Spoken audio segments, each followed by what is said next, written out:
어려운 때인데 이런 집회가 있게 되어서 참 하나님께 감사드리고, 여러분들과 여러분 가족들 또 코로나 때문에 어려워서 나오지 못한 모든 분들까지 하나님께서 은혜와 위로 충만하게 주시기를 예수님의 이름으로 축복합니다.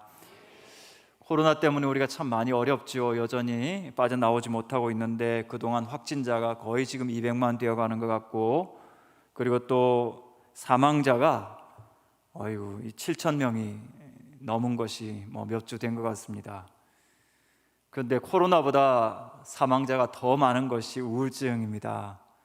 코로나는 만 2년 동안 7천 명 정도 이렇게 세상을 떠났습니다. 물론 한 사람의 생명이 천하보다 귀하기 때문에 어떤 생명이 더 값지다 할 수는 없지만, 그런데 우울증 때문에 스스로 목숨을 끊는 것이 1년에 13,000명이 넘거든요.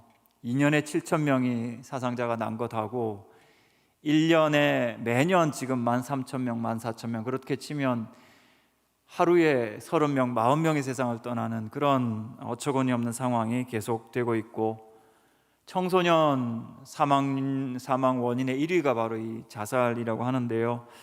정말 우울증은 우리 주변에서 조용히 그러면서 고통스럽게 많은 가족들에게 어려움을 주는 것 같습니다. 우울증 환자들을 제가 상담을 하면서 많이 만나보면 사랑받지 못해서, 존중받지 못해서, 자기 존재의 가치를 느낄 수 없어서 깊은 고통을 겪는 것을 볼 수가 있는데, 여러분, 우리가 사람으로 이 땅에 태어나서 살아가는 이 세상에서 우리를 사람으로, 인간으로 가장 존중해 주는 것이 무엇일까요? 저는 성경이라고 생각합니다. 성경 안에서 복음이야말로 우리 인간을 가장 인간되게 하는, 가장 존중하는 그 사랑의 중심.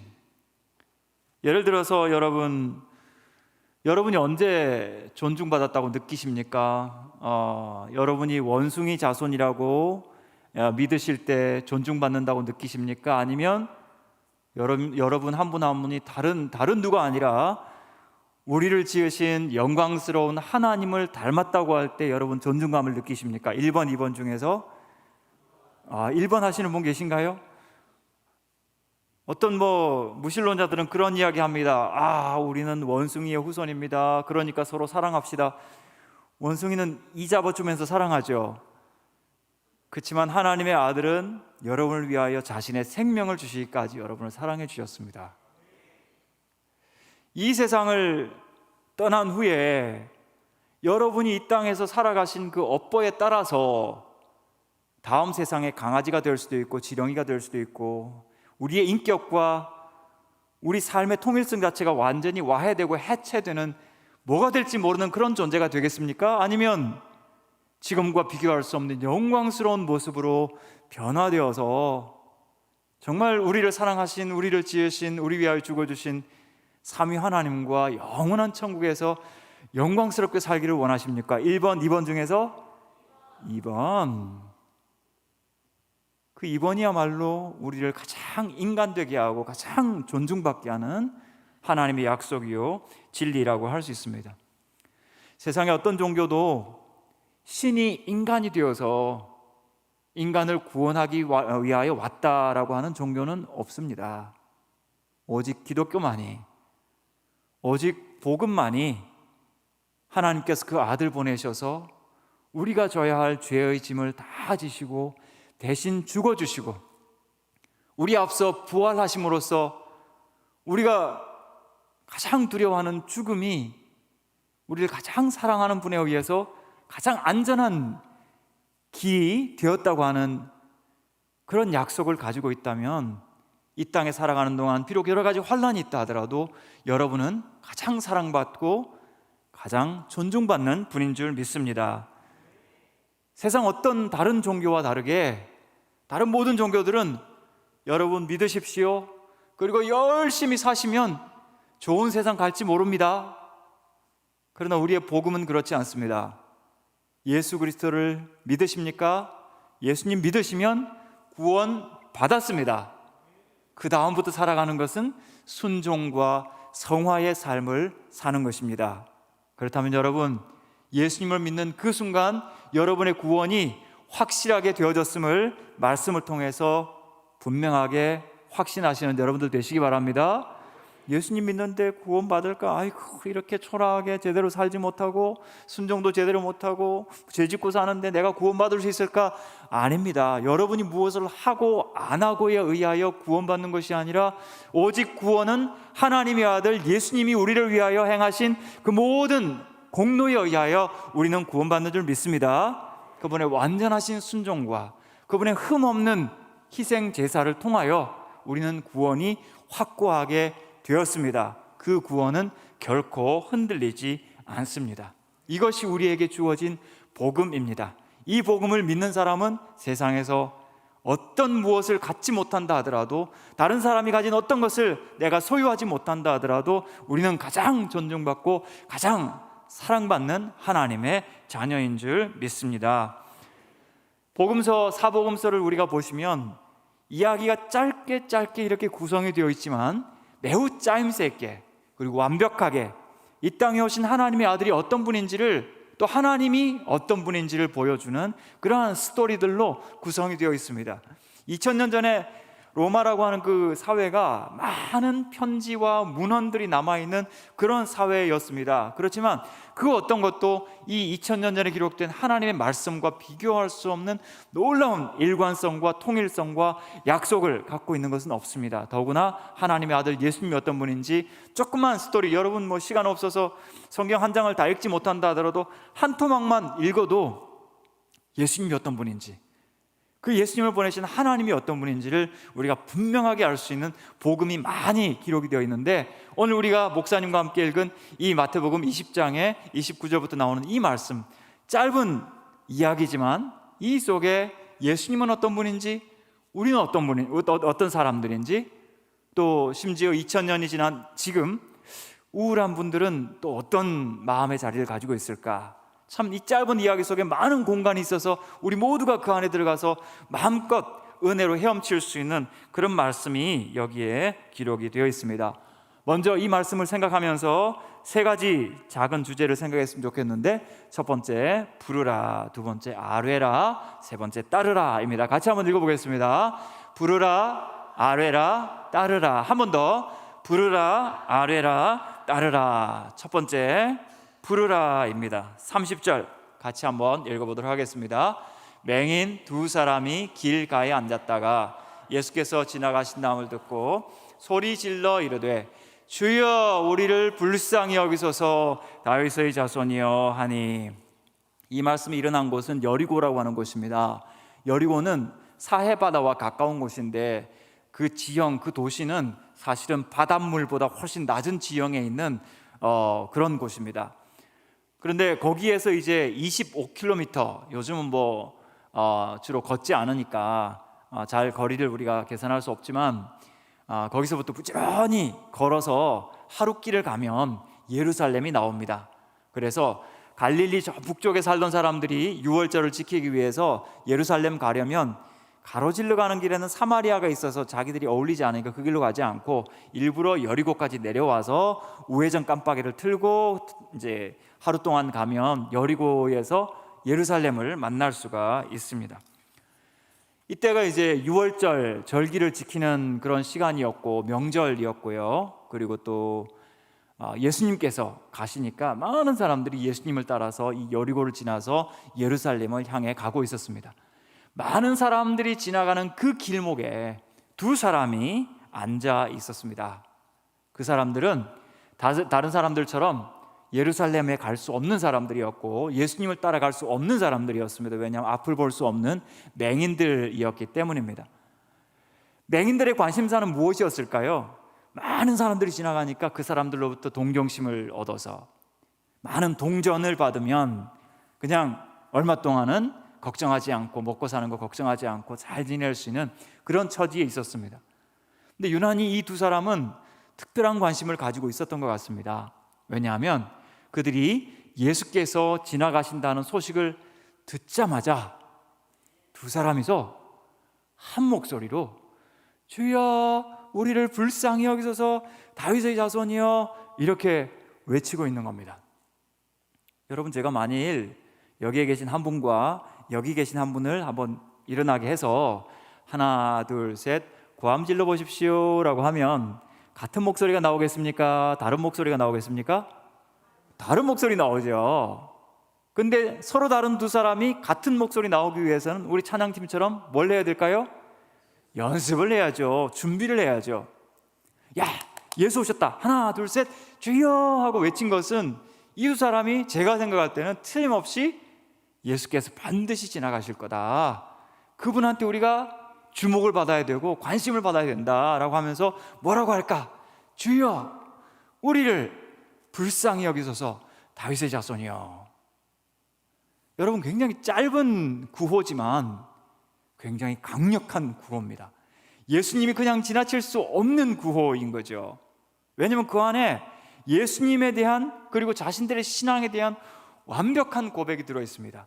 주여라고 하는 것은 예수님을 지극히 높여드리고 자신을 낮추는 겸손한 혹격이고, 우리를 불쌍히 여기소서라고 하는 것은 자신들의 비참함을 예수님께, 자비롭고 너그러우신 하나님의 아들께 호소하는 것이고, 다윗의 자손이여라고 하는 것은 당신은 약속하신 하나님의 메시아이십니다 라는 고백이거든요. 어떻게 생각을 했을까요? 정말 짧은 이야기지만 완벽한 구호를 이들은 준비를 하고 기다리고 있었습니다. 앞을 볼 수 없는 분들이 발달한 감각이 무엇일까요? 청각입니다.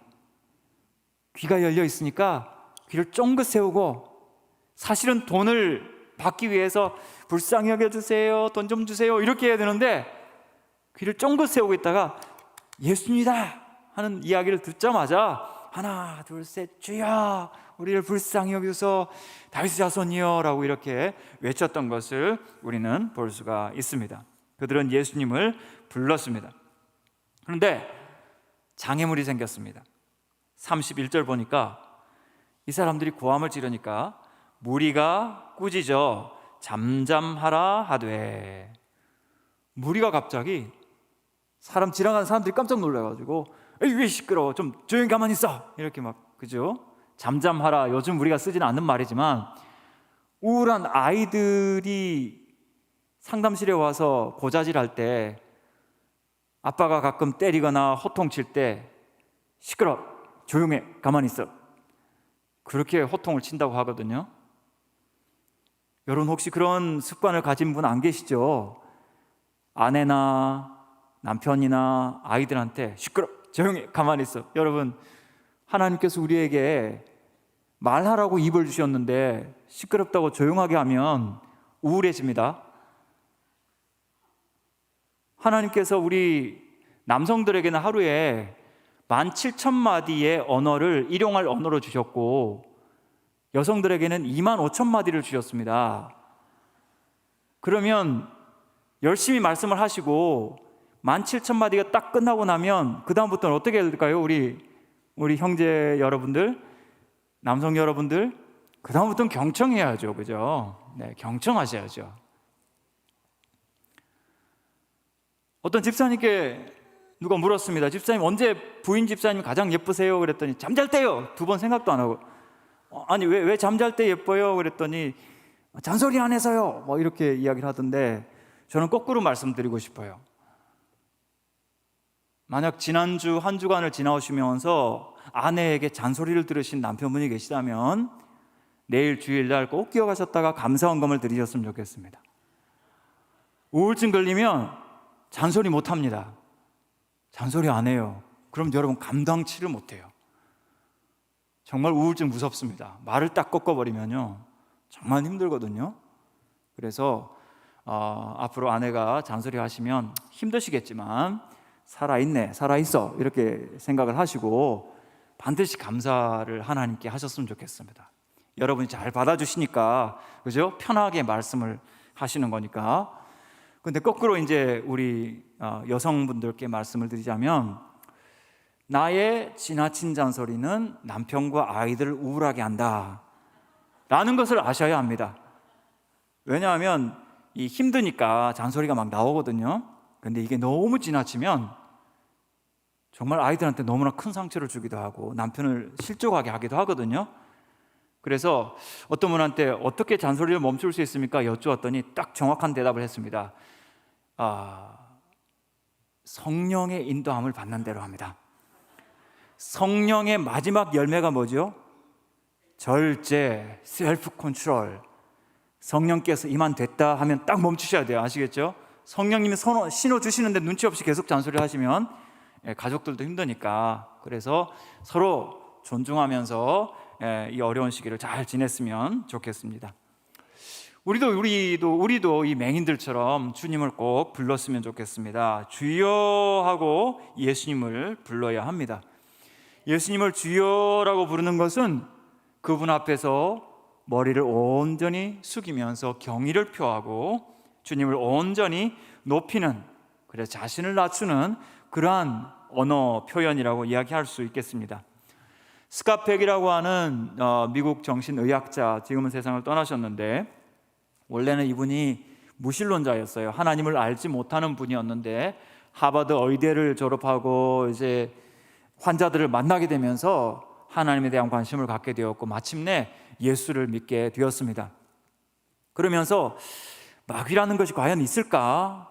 귀신이라는 게 과연 있을까? 의심을 가지고 있었는데 그가 정신병동에 와 있는 귀신 들린 사람을 보고 확실하게 성경이 진리라는 것을 알게 되었습니다.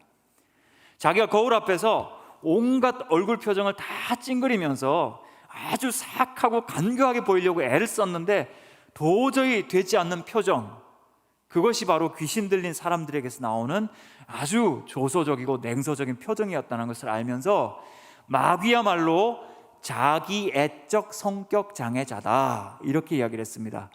마귀는 절대로 예수님을 하나님의 아들이라고 인정하지 않고 자기보다 탁월한 분이라는 것을 믿지 않고 굴복하지 않는 존재라고 그렇게 이 스캇 팩이 이야기를 하고 있습니다. C.S. 루이스는 지옥이라고 하는 것은 원래 인간을 위해서 만들어진 것이 아니라고 이야기합니다. 자기를 낮추고 그리스도께 복종하는 모든 사람들은 천국에서 영원한 자유를 누릴 때 이 복종이라고 하는 것을 속박이라고 해서 싫어하는 마귀와 그 추종자들은 인간성이 말살된 그곳에서 천국과 비교할 수 없는 끔찍한 어려움과 고통과 불심판을 겪게 될 것이다 라고 이야기했고요. 지옥에서 절대로 나올 수 없는 이유가 뭐냐 하면 지옥이라고 하는 것은 정말 뜨겁고 고통스러운 곳인데 마귀가 안에서 문을 걸어 잠그고 절대로 스스로 나오지 않는 곳이기 때문에 마귀를 추종하고 하나님을 알지 못하고 지옥 간 사람들에게는 소망이 없다고 그렇게 이야기를 하고 있습니다. 여러분들 가운데는 정말 한 분도 이 세상을 떠난 후에 지옥에서 눈 뜨는 분이 없기를 축복합니다. 그러기 위하여 여러분 예수님 굳게 붙드셔야 합니다. 예수님 굳게 믿으셔야 합니다. 그분의 놀라운 사랑의 약속들을 우리 마음속에, 우리 삶 속에서 굳게 붙들고 계셔야 합니다. 그래서 우리야말로 주님께 온전히 복종하면서 주여라고 진심으로 부르고 그 주님을 만날 수 있는 그러한 이 맹인들과 같은 사람들이 되어야 합니다. 불쌍히 여기소서라고 이야기했죠. 이거는 정말 자신을 낮추는 구걸 행위라고 이야기할 수 있겠습니다. 여기서 우리가 회개할 것 한 가지는 뭐냐면 영적인 중산층 의식입니다. 여러분 열심히 일을 하셔서 누구한테 기대지 않고 손 벌리지 않고 살아갈 수 있는 중산층으로 이 땅에서 우리가 살고 있는 줄 압니다. 그런데 여러분 영적으로는 하나님 앞에 나올 때마다 우리는 정말 불쌍한 사람, 가난한 사람, 심령이 가난한 사람이 되어서 주여 저를 불쌍히 여겨주십시오, 주께 구할 수 있는 우리가 되어야 합니다. 심령이 가난할 때 주님께서 우리를 채워주시는데 나 이 정도면 뭐 잘 살고 있고 라오디게아 교인들처럼 나는 부요하여 부족한 것이 없다, 뭐 예수 믿어도 좋고 안 믿어도 좋고 뭐 예수도 괜찮고 다른 것도 괜찮고 이런 것도 괜찮고 저런 영성도 괜찮고, 여러분 온전히 하나님 앞에서 가난해지고 나 자신이 처절하게 낮아지는 이런 가난함의 경험이 없으면 그 영성은 자신의 하나의 장식품이 될 수 있을지는 모르지만 자신을 구원하고 하나님의 은혜를 입는 그런 영성이 될 수가 없습니다. 오직 예수님 안에서 나 자신이 얼마나 비참하고 불쌍한 존재인가, 얼마나 희망 없고 얼마나 소망 없는 존재인가를 깨닫고 주님 앞에 나올 때마다 주여 저를 불쌍히 여겨주십시오, 주님 앞에 온전히 엎드릴 수 있는 그런 우리가 될 때 우리가 참된 하나님의 자녀인 줄 믿습니다. 바울이 아덴에서 전도하면서 우리가 만민에게 생명과 호흡을 친히 주시는 천지의 주제 하나님을 힘입어 기동하며 존재하기 때문이다 라고 이야기하는데, 여러분, 오늘 하루를 살아갈 수 있는 것, 내일 아침에 눈 뜰 수 있는 것, 오직 생명의 주관자이신 삼위 하나님만이 우리의 생명의 주인인 줄 믿습니다. 그분께 우리는 온전히 의탁하고 있는 것을 믿고 심령이 가난한 자, 불쌍히 여김을 받는 자가 꼭 되어야 하겠습니다. 다윗의 자손이여 라고 했죠. 이건 뭘까요? 예수님 당신이야말로 구약에 오랫동안 약속하여 기다리던 그 많은 백성들이 고대하던 참된 유일하신 메시아이십니다 라는 고백입니다. 이것은 2000년이 지난 지금도 유대인들이 받아들이지도 않고 믿지 않는 것입니다. 그런데 길가에 앉아 있었던 이 두 맹인은 예수야말로 다윗의 자손이라는 것을 믿고 고백하고 있습니다. 여러분, 하나님께서 천지 만물을 무엇으로 창조하셨지요? 말씀으로 창조하셨지요. 빛이 있으라, 그죠? 그리고 빛을 내는 여러 가지 발광체들이 있으라라고 해서 정말 어마어마한 우주가 만들어졌어요. 여러분, 지금 이 시간도 우리가 지금 살고 있는 지구가 똑딱 하는 이 짧은 1초 동안 우주 공간을 얼마나 날아가는지 아세요? 29.8km를 날아가요. 똑딱 하는 순간에 29km, 30km를 날아간다고요. 지금 전쟁이 나서 너무나 안타깝지만 총이요, M16이라는 그 좋은 총이 있는데 그 총을 빵 쏘면 1초에 1000m를 갑니다. 지구는 총알보다 30배가 빨라요. 여러분, 갑자기 어지럽지 않으세요? 네, 하나님께서 이 어마어마한 우주를 만드셔서 지금도 운행을 하고 계시는데, 놀랍게도 그 모든 이 어마어마한 만물을 말씀으로 만드셨어요. 그런데 우리가 죄 용서받고 하나님의 자녀가 되는 것은 하나님께서 말씀으로 하지 않으셨습니다. 오랜 시간 약속하시고 예언하시고 창세기 3장 15절에서 여자의 후손을 통해서 뱀의 후손의 머리를 상하게 할 것이다. 그리고 다윗을 통하여, 이사야를 통하여 오랜 수백 년, 수천 년 동안 약속하시고 약속하셨다가 마침내 그 아들 보내셔서 그 죄 없으신 하나님의 가장 품에 독생하신 소중한 아들의 생명을 십자가에서 다 흘리게 하시고, 피를 흘리게 하시고, 죽게 하시고, 지옥의 고통을, 아버지로부터 버림받는 고통을 당하게 하시고, 그런 다음에야 그분을 믿을 때 우리를 용서하시고 구원하시게 되었어요. 세상 이 어마어마한 만물은 말씀으로 창조해 놓고 어떻게 우리의 구원과 죄 용서는 가장 소중한 아들을 희생시키시면서 버리시면서 우리를 사랑하셨을까요? 여러분의 가정에 만일 정말 예쁘게, 사랑스럽게, 자랑스럽게 잘 키운 아들이 있다고 쳐요. 그래서 정말 아들이 멋있게, 그죠? 그래서 누가 봐도 야, 참 잘 키웠다, 잘 컸다, 그런 자랑스러운 아들이 있는데, 저기 옆 동네에 정말 불량하게 안 좋은 환경에서 커가지고 그냥 이 사람 저 사람 때리고 사고 치고, 그렇게다 마침내 그냥 사람까지 이렇게 해치는 그런 끔찍한 일을 저질러서 조금 있으면 사형되어 죽습니다. 그런데 여러분들이 여기 내 아들 있으니까 대신 좀 사형시키시고 그 아들 살려주세요, 이런 분 있을까요? 저는 못할 것 같아요. 근데 우리 하나님은 하셨습니다. 우리 하나님은 죄 많은 우리를 위하여 자기 품속에 독생하신 하나밖에 없는 아들을, 그 아들이 십자가에 달려서 나의 하나님, 나의 하나님, 어찌하여 나를 버리셨나이까? 그 지옥에 버림받은 지옥이 어떤 곳입니까? 하나님이 안 계시니까 지옥인 거죠. 근데 십자가는 하나님이 안 계셨어요. 깜깜한 어두움 가운데서 하나님의 전적인 버림을 받으셨어요. 아무 죄가 없으신데도. 그리고 마침내 다 이루었다. 이제 장차 오게 될 모든 인류들 가운데서 그들이 나를 믿기만 하면 그들의 죄값을 다 내가 지금 지불하였다라고 말씀하시고 십자가에서 운명하신 하나님의 아들, 그 아들 통해서 우리에게 구원과 용서를 허락하여 주셨습니다. 그 예수님 믿을 때 우리가 하나님의 자녀가 되는 거예요. 이미 예수님을 믿은 여러분들은 하나님의 자녀인 줄 믿습니다. 왜 하나님께서 우리를 구태여 자녀로 삼으셨을까요?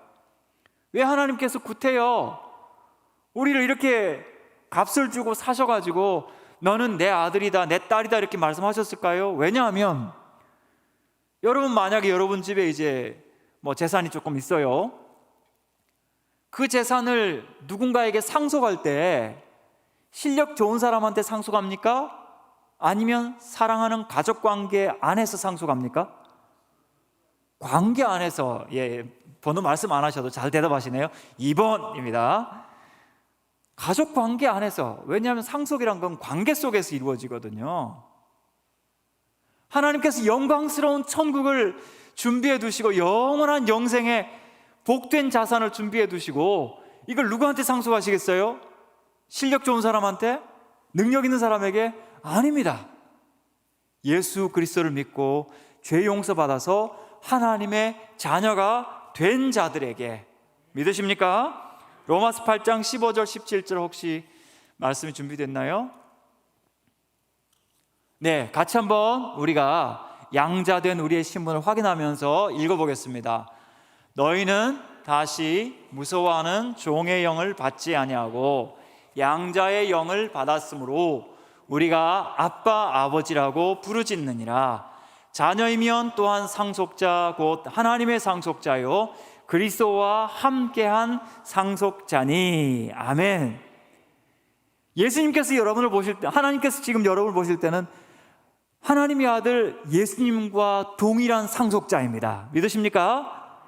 예수님께서 지금 여러분들을 바라보실 때, 만약 오늘 저녁에 내 숨이 마지막 숨을 쉬고 천국에서 눈을 떴을 때 우리를 보실 때, 비록 우리는 부족하지만 우리가 예수님 안에 있었기 때문에 우리를 보시면서 너는 내 아들 예수만큼 의롭다 말씀하실 줄 믿습니다. 그게 주님 안에 있는 기쁨입니다. 그게 주님 안에 있는 축복입니다. 나는 부족하여도 주님은 우리를 영접하실 겁니다. 왜냐하면 우리가 예수님만큼 의롭다고 하나님께서 인정하시기 때문에. 실제로는 우리 실력이 그렇지는 않은데 예수님 믿는 거 보시고 예수님 실력 보시고 우리의 실력, 이것을 예수님의 실력으로 덮어주시는 거죠.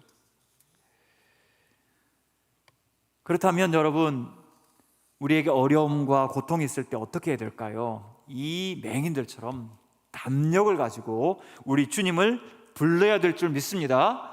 주님을 불러야 합니다. 여러분, 담대하게 나가십시오. 주저하지 마십시오.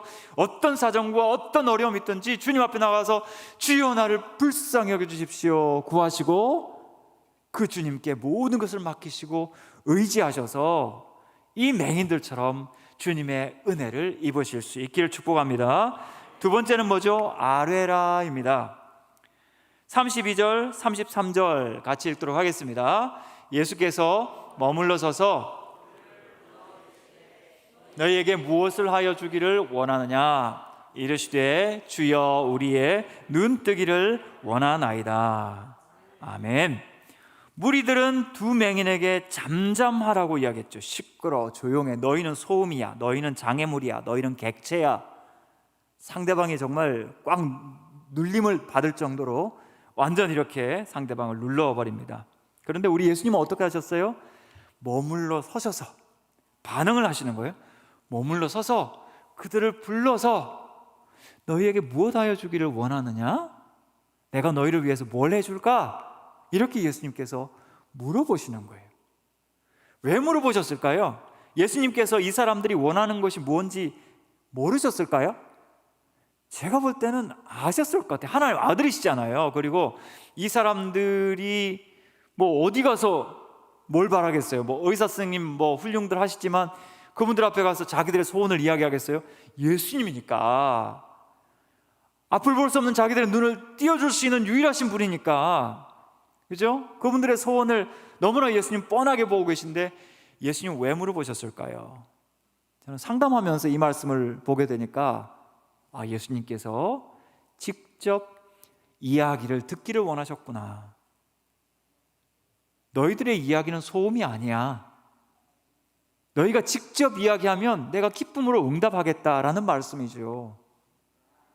우리 주님은 여러분 목소리 듣기를 원하셔요. 여러분의 입을 열어서 여러분의 아픔과 외로움과 고통과 슬픔을 말하기를 원하시는 거죠. 예수님께는 여러분의 사정과 아픔이 어떤 객체나 소음이 아니라 주체입니다.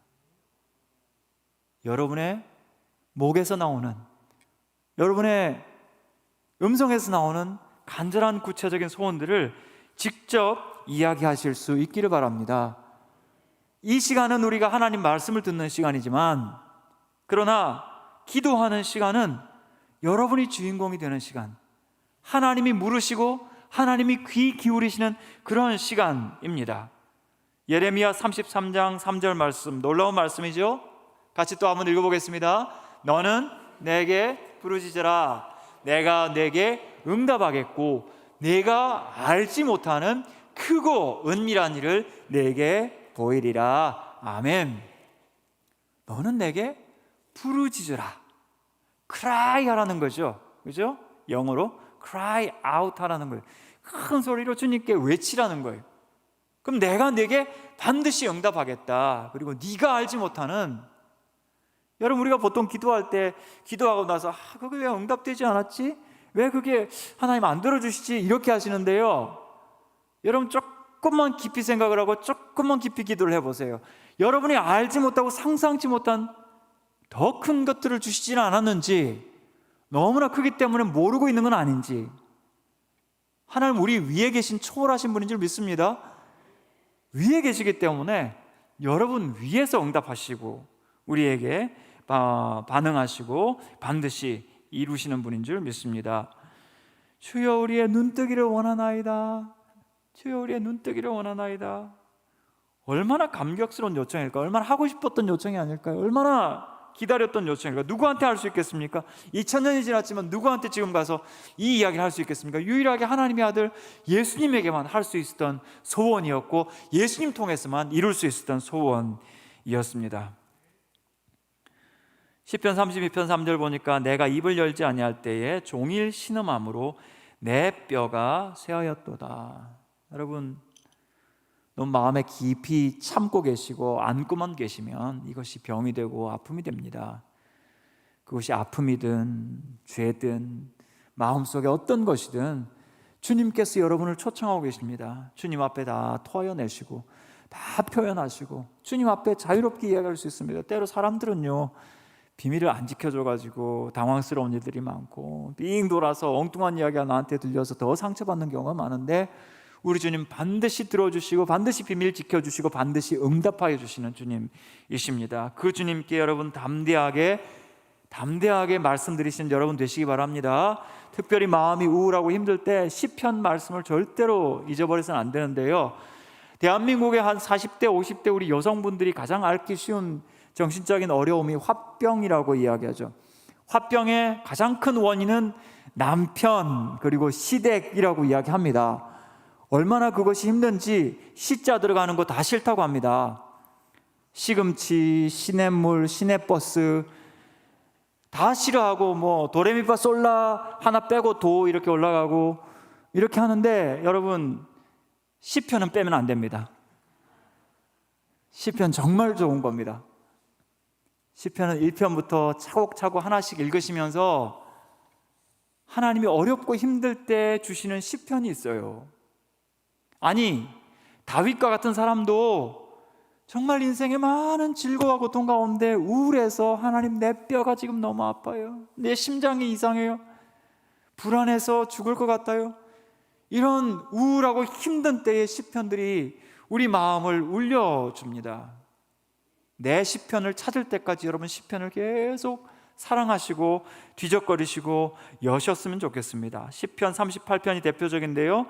내가 피곤하고 심히 상하였음에 마음이 불안하여 신음하나이다. 주여, 나의 모든 소원이 주 앞에 있사오며 나의 탄식이 주 앞에 감추이지 아니하나이다.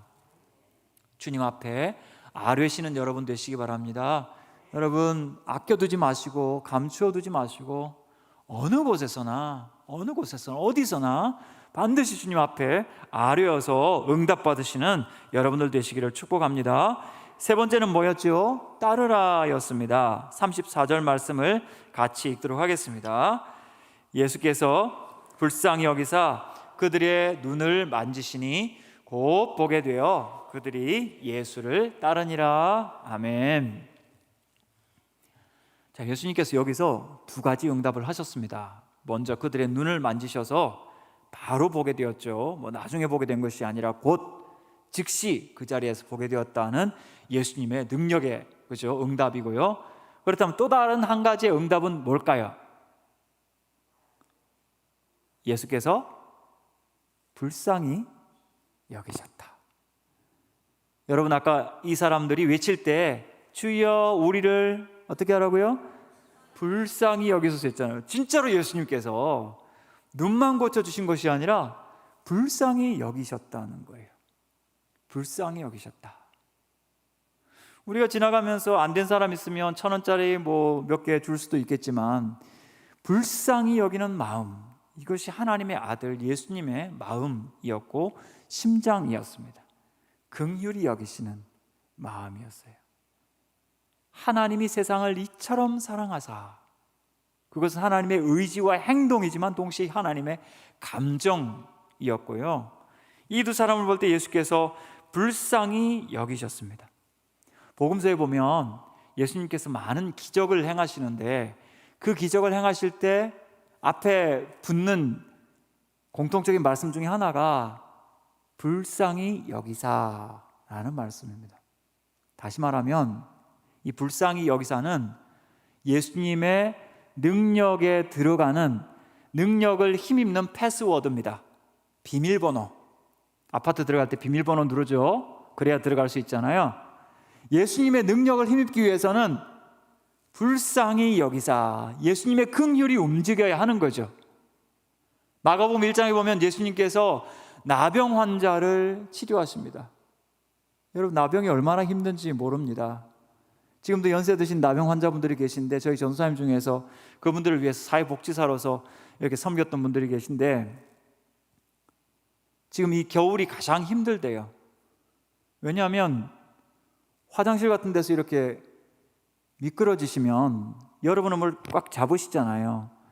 이분들은 손마디가 없으니까 그냥 몸이 미끄러져서 바닥에 이렇게 떨어지게 되니까 큰 사고로 이어질 수 있기 때문이죠. 이 나병이란 게 얼마나 고통스러운지 모르는데 나병 환자가 와서 주여 나를 불쌍히 여기소서라고 했을 때 예수님께서 불쌍히 여기사, 민망히 여기사 그를 만지시니, 참 놀랍죠? 옛날에 나병 환자 만지면 우리가 부정하게 되는데 예수님이 만지시니까 생명력이 그 사람에게 이어지고 치료가 이루어지고 완전히 어린아이 같은 깨끗한 피부가 되어서 자기의 가족들에게 돌아갈 수 있었던 거죠. 어떻게? 불쌍히 여기셔서. 그리고 누가복음 7장에 보면 나인성 과부의 아들을 살리시는 장면이 나옵니다. 많은 사람들이 장례식에 참여했어요. 근데 예수님은 딱 한 사람 보셨어요. 그 많은 사람들 중에서 가장 불쌍한 한 사람. 아마도 이 과부의 하나밖에 없는 아들이니까 남편이 일찍 세상을 떠나지 않았을까 생각돼요. 아들 하나밖에 없는 거 보면 남편이 세상 떠났을 때는 아기 안고 울었을 것 같은데 아들 죽고 나니까 끌어안고 울 사람이 없는 거예요.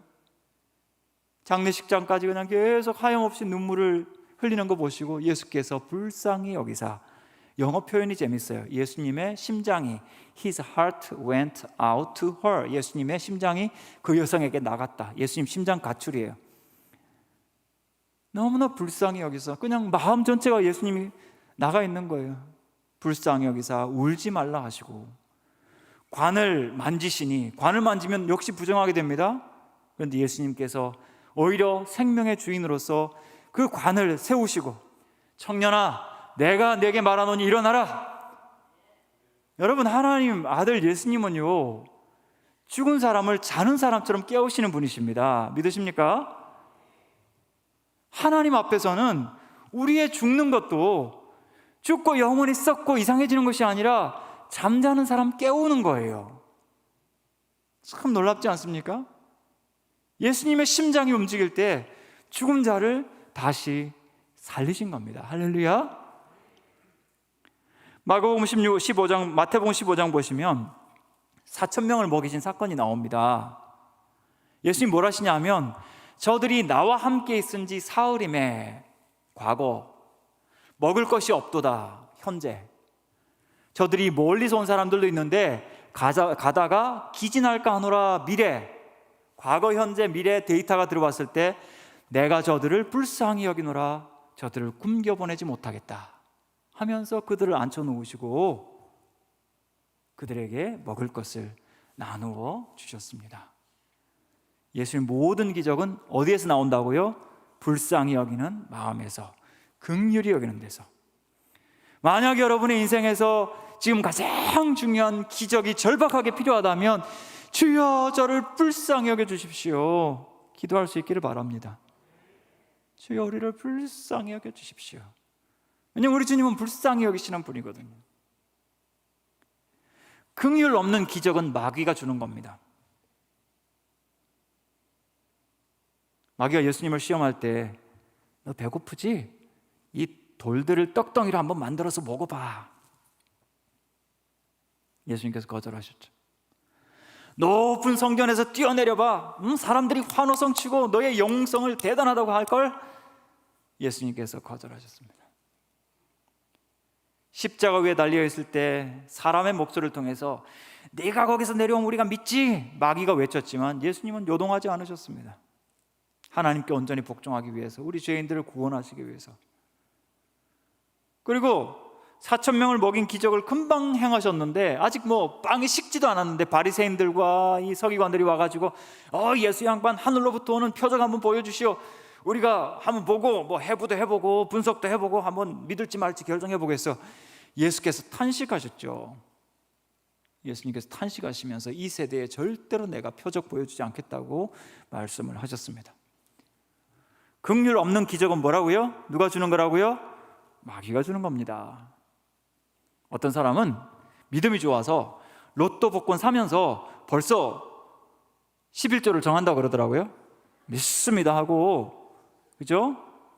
그러면서 고집도 세요. 로또 복권이 성경에 나온대요. 창세기 14장 아브라함의 조카 롯도 사로잡고 로또가 거기서 나온대요. 맞습니까? 여러분, 롯이요 사로잡혀 갔다는 이야기입니다. 로또는 수학을 할 줄 모르는 바보들만 내는 세금이라고 합니다. 여러분, 절대로 그 세금까지 부담하지 마십시오. 우리에게 정말 돈이 중요하기도 하고 기적이 필요하기도 합니다. 근데 더 중요한 것은 주님의 긍휼인 줄 믿습니다. 이 두 사람이 참 대단한 것은 뭐냐면 모든 것을 버려두고 예수님을 따라가는 거예요. 물론 예수님의 제자들도 그렇게 했죠. 자기들이 눈은 나갔지만 그래도 여기 계속 앉아있었던, 그죠? 주인들이니까 눈 감은 척하고 눈 안 보이는 척하고 계속 거꾸로 사기를 치면서 돈을 벌 수 있을 것이고, 이 길목을 또 다른 맹인에게 넘겨주면서 권리금을 받을 수 있을 것이고, 온갖 상상을 할 수 있겠는데 놀라운 것은 모든 것 버려두고 예수님 따라갔습니다. 그 주간에 예수님 십자가에 못 박히셨어요. 그런데도 불구하고 이들은 예수님 따라갔고, 고대 기록에 따르면 이 두 사람이 예수님의 십자가와 부활을 증언하는 우리 초대교회의 중요한 멤버가 되었다는 그런 이야기가 전해져 오고 있습니다. 우리 삶에서 돈이 참 중요하죠. 어떤 사람들은 돈에 모든 것을 걸기도 합니다. 근데 이 중요한 돈, 중요한 건 맞습니다. 근데 이 중요한 것들을 상대화시킬 수 있는 유일한 가치는 예수 그리스도입니다. 돈을 보고 그까짓 것이라고 말할 수 있는 사람들은 크리스찬들밖에 없습니다. 왜냐하면 우리에게는 가장 중요한 기쁨, 가장 중요한 가치가 되는 예수가 우리 중심에 계시기 때문입니다. 그분이 우리의 전부이고요, 그분이 우리의 모든 것이고, 그분이 우리의 생명 되십니다. 오늘 우리가 이제 우울증에 대한 이야기를 하게 되었는데요. 먼저 우울증의 위험에 대해서 잠깐 우리가 말씀을 제가 10분 안에 마치도록 노력을 하도록 하겠습니다. 우울증에 대한 이야기를 조금 하고 오늘 말씀을 우리가 마무리를 했으면 좋겠는데요. WHO 세계보건기구에서 20년 전만 해도 교통사고, 암 이런 것 다음에 한 4등 정도의 우울증을 뒀는데 지금은 우울증을 첫 번째 두었습니다. 왜냐하면 그만큼 인류의 생명을 위협하는 것이 우울증이 되었기 때문입니다. 그렇다면 어떤 사람들이 많이 우울할까? 이제 우울한 사람들에 대한 모습들을 우리가 살펴봤으면 좋겠는데, 코로나가 오면서 우리 많은 성도들이 또 우리 가족들이 많이 우울해지고 외로워지는 것을 볼 수가 있고, 특히 연세 드신 우리 부모님들 출입을 잘 하지 못하는데 감염의 위험 때문에 사람까지 만날 수가 없으니까 이 외로움과 어려움이 점점 방치되면서 그것이 우울증으로 되는 경우들이 참 많이 생기는 것 같습니다. 그리고 자칫 나도 감염되지 않을까, 감염된 사람들 보면서 나도 저런 고통당하다고 혹시 생각지 못한 어려움을 겪지 않을까, 이런 두려움들이 많기 때문에 그런 어려움 때문에 생기는 우울감도 많이 있는 것 같습니다. 제가 2014년도에 우울증에 대한 책을 쓰면서 했던 중요한 질문 중에 하나가 예수 믿는 사람 우울해질 수 있을까 하는 질문이었습니다. 여러분 어떻게 생각하십니까? 예수 믿는 사람 우울해질 수 있다 없다, 1번 2번 중에서 정답은 1번이죠. 예수 믿는 사람도 우울해질 수 있습니다. 여러분 예수 믿으면 길 가다가 이렇게 무릎이 까졌어요. 예수 믿으니까 피 안 나죠? 피 나요 안 나요? 나죠. 마찬가지로 우울증은 삶의 모든 어려움과 외로움을 겪으면서 마음으로 생긴 상처이기 때문에 거기에 피가 나는 게 당연한 거죠. 그죠? 그러니까 여러분 우울한 사람 보면서 아이고 저 사람 요즘 기도 안 하고 예배 안 나오더니 저렇게 됐어, 이렇게 말씀하시면 큰일 나고요. 왜냐하면 우울한 분들은 마음이 상하고 다친 분들인데 그분들에 대해서 함부로 판단을 하면 그분들은 더 상처를 받게 됩니다. 그래서 우리가 예수님의 긍휼을 힘입는 사람이라면 첫 번째, 우리가 건강한 모습을 가지고 있을 때는 예수님의 긍휼을 실천을 해야 되고, 우리에게 우울한 모습이 있을 때는 그 긍휼이 나에게 임하기를, 그 긍휼을 힘입어야 하겠습니다. 그렇다면 건강하신 분들이 약한 분들을 격려해 주셔야지, 판단하시면 상처는 더 깊어지고 그 정죄받은 마음 때문에 세상 살기가 싫어지면 그 실족한 마음을 누가 책임질 수 있겠습니까? 그래서 우울하신 분들 볼 때 아이고 저 믿음 없어서 그래, 교회 안 나와서 그래, 이런 판단하는 말들 여러분 절대 조심하셔야 됩니다. 그럼 우리 가족들도 마찬가지고 우리 성도들도 마찬가지입니다. 믿음이 없어서 생기는 것이 아닙니다. 목사님들도 장로님들도 권사님들도 집사님들도 청년들도, 심지어 요즘은 2000년 이후에 태어난 우리 사랑하는 그죠? 자녀들도 우울증을 앓는 것을 어제 저녁에 제가 상담을 길게 하면서 야 정말 우울증이 2002년생인데 너무 심각하구나 하는 그런 생각을 하게 되었습니다. 그리고 이런 우울증이 있을 때는 정말 긴급한 돌봄을 요청하는 구조 신호이기 때문에 우울한 사람들을 볼 때는 이 소외된 마음을 가진 사람들을 불쌍히 여기셔야 됩니다. 여러분 데살로니가전서 5장 14절 말씀 보시면 마음이 약한 자는 격려하고 힘이 없는 자는 붙들어 주라고 했어요. 마음이 약한 자를 판단하시면 안 되고 꾸중하시면 안 되고 어떻게 하라고요? 격려하고 지지해 주셔야 돼요. 저희가 상담을 할 때 중요한 두 가지, 어떤 것을 선택하는가는 그 지금 상담 받는 사람이 어떤 형편인가를 보면서 여러분이 선택을 하셔야 되는데, 첫 번째가 지지하기, 두 번째 드러내기입니다. 지지하기는 무조건 지금 세워주는 거예요. 붙들어주는 거예요. 잘하고 있어, 너 지금 대단한 거야, 이렇게 살아있는 것만 해도 얼마나 감사한지 몰라, 격려하면서 세워주는 거죠. 드러내기는요, 이런 거는 아마 네가 이런 잘못을 저지른 것 같은데 이것은 우리가 고쳐가도록 하자, 이게 드러내기거든요. 근데 우울증을 가진 분들은 전적으로 1번 뭐라고요? 지지하기를 해주셔야 돼요. 우선 지지해놓고, 우선 자기 발로 움직일 수 있을 때, 그리고 자기 잘못을 혹은 자기 실수를 깨닫지 못할 때, 그때는 우리가 조심스럽게 신중하게 드러내기를 해줘야 되는데, 우리 예수 믿는 분들이 아주 하나님의 강한 말씀을 듣다 보니까 담력이 있어가지고 센 말들을 그냥 막 해요. 그러다가 벌 받는다, 그러다 지옥 이런 말들 아닙니다. 그리스도 예수 안에 있는 자에게는 결코 정죄함이 없나니, 이 그리스도의 확신의 말씀을 가지고, 예수님의 긍휼을 가지고 힘 있는 분들은 약한 자를 붙들어 주셔야 합니다. 마음이 상한 자들, 마음이 약한 자들은 여러분 지지해주고 격려해 주셔야 합니다. 우울한 사람들 한번 볼까요? 그 다음 보시면 PPT를 우리가 열어서 그 다음 보시면 엘리야라는 사람이 나오죠. 열왕기상 19장에 엘리야가 450명의 바알과 아세라 선지자들 400명, 850명인가요? 많은 선지자들과 싸워서 이겼습니다. 하나님께서 그와 함께 하셔서 제단에 불을 내리시고, 그죠?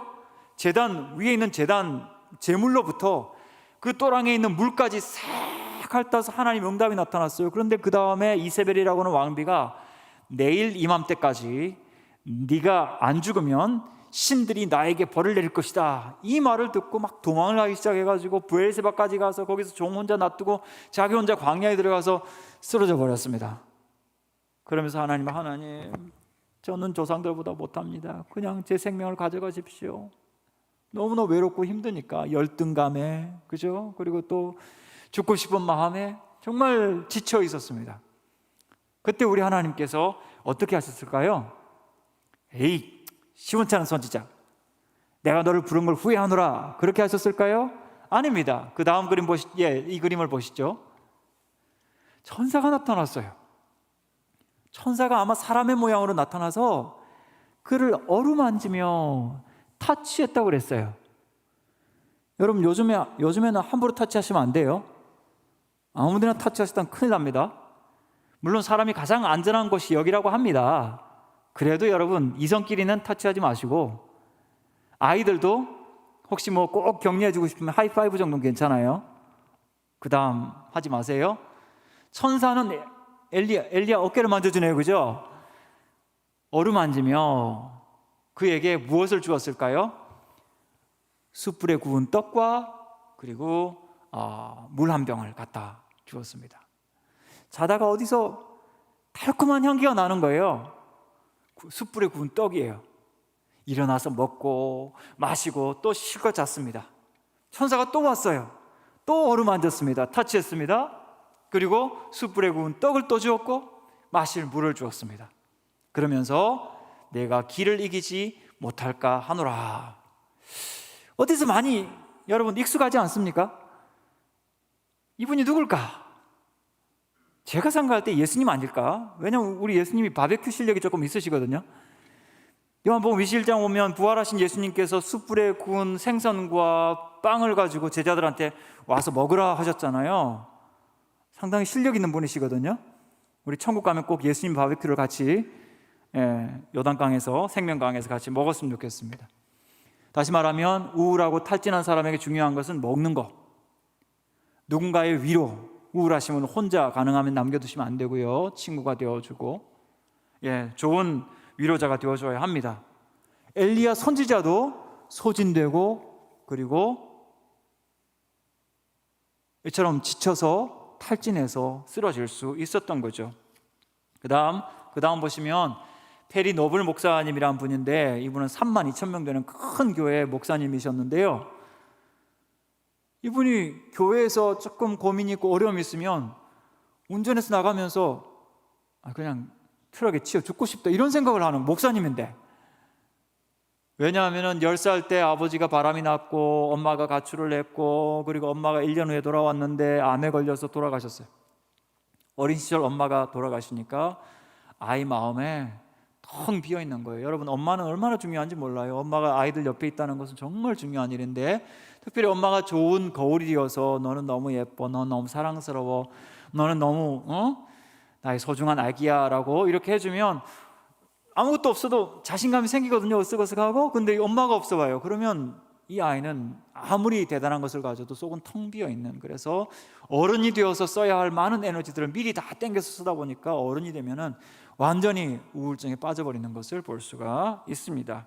그 다음 보시면 피로사회라는 말이 있는데요, 요즘 사회는 너무나 바쁘게 돌아가면서 내가 열심히 일을 하면 많은 성과를 얻을 수 있으니까 쉬지 않고 일하다가 푹 하고 쓰러지는 거죠. 이게 이제 소진증후군, 그리고 우울증에 걸릴 수 있다, 이렇게 이야기를 하면서 심지어 자살로까지 치달을 수 있다라고 이야기했습니다. 그 다음 보겠습니다. 아브라함 링컨도 9살 때 엄마가 돌아가셨죠. 사랑하는 누나도 일찍 세상을 떠났고, 그러다 보니까 이 195cm 되는 키가 큰 그죠? 거구의 이 대통령이, 여러분 링컨이라는 영화를 보시면 얼마나 힘없이 우울하게, 주변에 있는 사람들이 너무 걱정했어요. 다행히 하나님께서 그를 믿음의 사람으로, 경건의 사람으로 이렇게 세워주셔서 그를 통해서 노예 해방이 이루어지는 큰 역사가 있었는데, 우울증은 이렇게 위대한 사람에게도, 그리고 우리와 같이 평범한 사람에게도 얼마든지 올 수 있다는 것을 기억하고, 우울한 사람 봤을 때 우리가 함부로 정죄하거나 함부로 판단하면서 우리가 거친 말을 하는 것은 그 사람들을 더욱 힘들고 아프고 어렵게 한다는 것을 여러분 꼭 기억하셨으면 좋겠습니다. 그 다음 보겠습니다. 루터와 우울증. 종교개혁자 루터도 많이 우울했어요.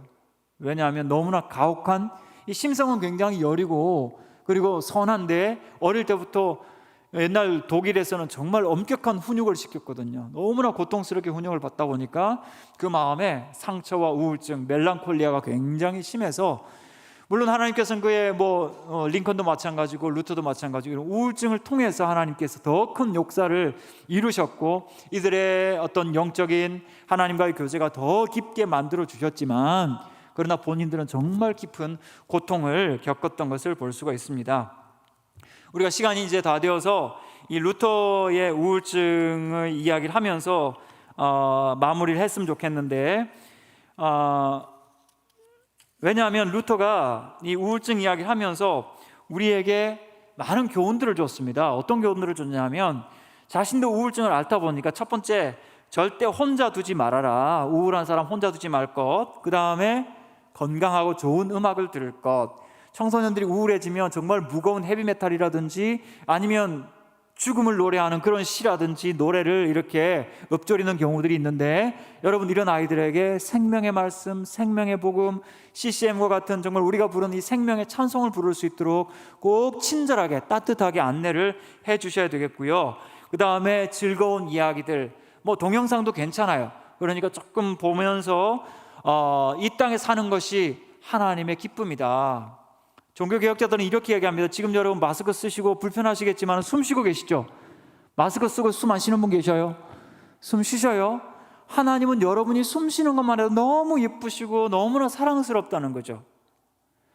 여러분 지금 벌써 꽃이 피었던가요? 광주는 피었을 것 같은데, 매화가 피었다는 이야기를 들었는데, 매화 예쁘시죠? 좀 있으면 벚꽃도 피고, 그죠? 여러분 꽃을 볼 때 뭐라고 이야기하십니까? 우리 천안에서는 이야기를 하는데 광주에서는 이야기를 안 하시나 봐요. 그냥 눈만 깜빡깜빡하면서 꽃을 보시나 봐요. 꽃을 보면서 말씀도 하시죠. 뭐라고 하셔요? 예쁘다, 향기도 맡아보고 향기롭다 하시잖아요. 한마디만 더 하세요.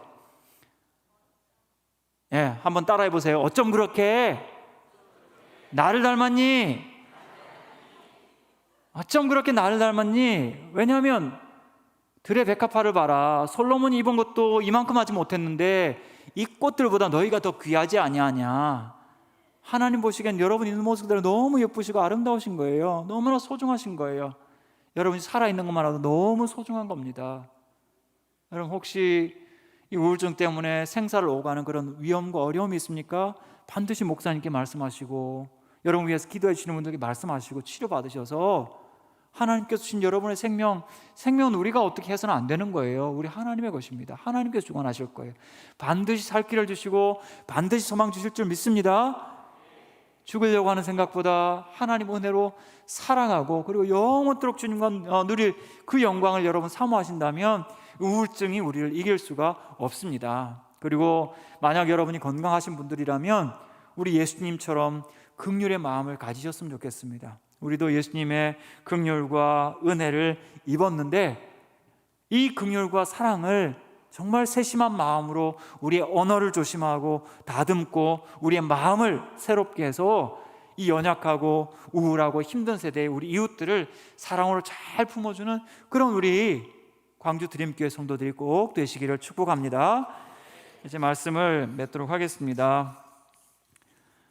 우울하신 분들은요, 하나님의 용서를 확신하시고 그리고 스바냐 3장 16절 17절 말씀, 이건 우리 모두가 함께 기억을 했으면 좋겠는데 이 말씀을 같이 읽고 우리 마치도록 하겠습니다. 여러분 글자가 작아 보이는데 보이십니까? 읽으실 수 있겠습니까? 같이 읽겠습니다. 시작. 그날에 사람이 예루살렘에 이르기를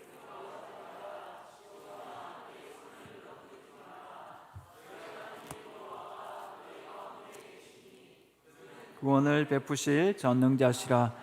그가 너로 말미암아 기쁨을 이기지 못하시며 너를 잠잠히 사랑하시며 너로 말미암아 즐거이 부르며 기뻐하시리라 하리라. 아멘. 우울하면 손에 힘이 없어요. 이걸 들 수 있는 힘도 없어요. 예수님 하나님께서는 내 손을 늘어뜨리지 마라. 너의 하나님 여호와가 너의 가운데 계시니 그는 너를 구원하실 전능자이시다.